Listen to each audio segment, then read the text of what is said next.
इनको फांसी वाली जगह ले जाया जा रहा था। उसी वक्त उसकी नजर ट्रांसपोर्ट ट्रक के उभरे हुए बोल्ट पर पड़ी। एकदम से दिमाग में भागने का प्लान आ गया। उसने जेब से सिक्का निकाला, उसे स्क्रू के स्लॉट में फंसाया और धीरे धीरे घुमाने लगा। उसका साथी तुरंत समझ गया और आगे ड्राइव कर रहे गार्ड पर नजर रखी। जैसे ही गार्ड पीछे मुड़ा, दोनों झट से नीचे लेट गए और खतरा टलने तक रुके रहे। फिर वो सही टाइम देखकर दोबारा उठ गया और काम जारी रखा। पहला स्क्रू ढीला हो गया। उसने सिक्का अपने साथी को दे दिया। साथी ने दूसरी तरफ वही किया। फिर दोनों ने बैरियर पकड़े हुए चैन को ढीला किया। अगले ही सेकंड दोनों ने जोर लगाया। पीछे का पैनल आखिर खुल गया। आगे बैठे गार्ड को कुछ पता ही नहीं चला। दोनों ने अपने पैरों को केबिन की तरफ टिकाया और पूरी ताकत से किक मारी। कंपार्टमेंट झटके से अलग हुआ और पीछे की तरफ फिसलने लगा। जमीन तेजी से पीछे छूट रही थी। उसने अपने साथी के चेहरे पर डर देखा, लेकिन आजादी के सामने हिचकिचाने की जगह नहीं थी।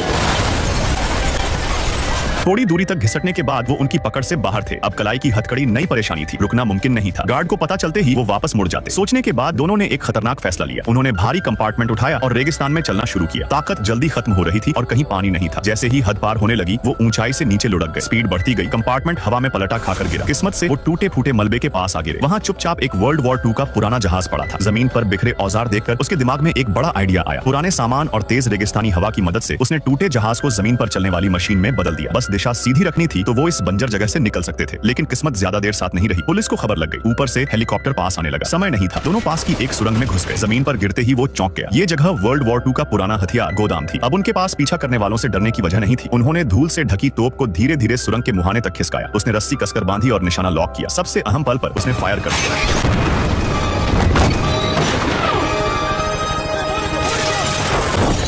गोला सीधे हेलीकॉप्टर से टकराया, लेकिन कुछ नहीं हुआ। पायलट के चेहरे पर भरोसे भरी मुस्कान थी और अगले ही पल